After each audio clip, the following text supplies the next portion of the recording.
সম্প্রদায় একদম আমাদেরকে এত সুন্দর একটা এরকম পরিবেশনা দেওয়ার জন্য আমরা খুব খুশি হয়েছি। সাধন দাস এবং স্বপন দাস এবং দোলন দাস আমাদের এই মঞ্চে উপস্থিত হয়ে আমাদেরকে যে আনন্দ দিল এটা আমরা কোনোদিন ভুলতে পারবো না, এবং চেষ্টা করব যেন আমরা প্রত্যেক বছর দাদাদিকে আনতে পারি, প্রত্যেক বছর আমাদের এরকম ভাবে যেন পাশে থাকে। অবশ্যই এটা বলবো। এরপর দাদা আর একটা গান এখানে মেলোডি করে ম্যাডামকেও বলবো, দোলনকেও বলবো, সাধনদাকেও বলবো। যদি কিছু মনে থাকে আমরা কি করলাম না করলাম যদি বলেন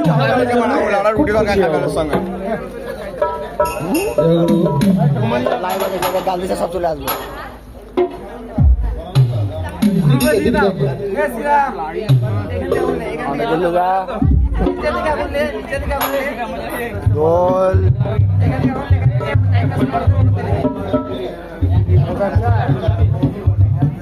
আমরা এটা ইউটিউবার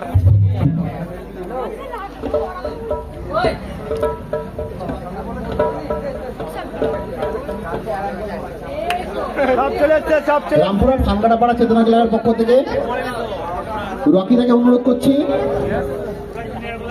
স্যার দোলন দাস দিদিকে উত্তরীয় পড়াতে।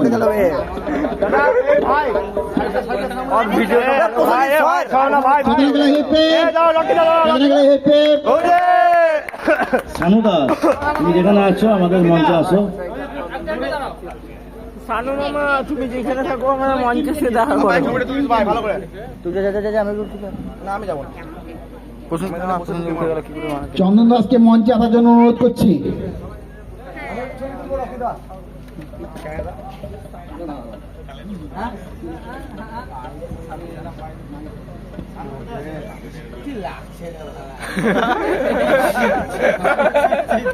সবাইকে নিজেদেরকে অনুরোধ করবো পুনরায় প্রোগ্রাম শুরু করতে, আর একটা গান একটু ভালো করে দিতে, তাহলে আমরা কমপ্লিট করবো।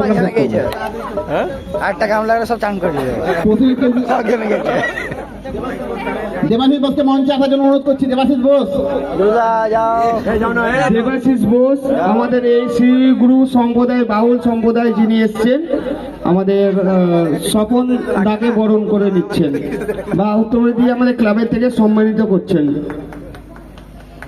এরপরে আমি কিন্তু দু এক কথা স্বপনদার কাছ থেকে শুনবো। আমাদের কাছে এসে আমরা কি রকম ওনাদের সঙ্গে ব্যবহার করলাম, কিরকম করলাম, আমরা ক্লাবে কতটা আয়োজন করতে পেরেছি, একটু দু এক কথা শুনে নেব।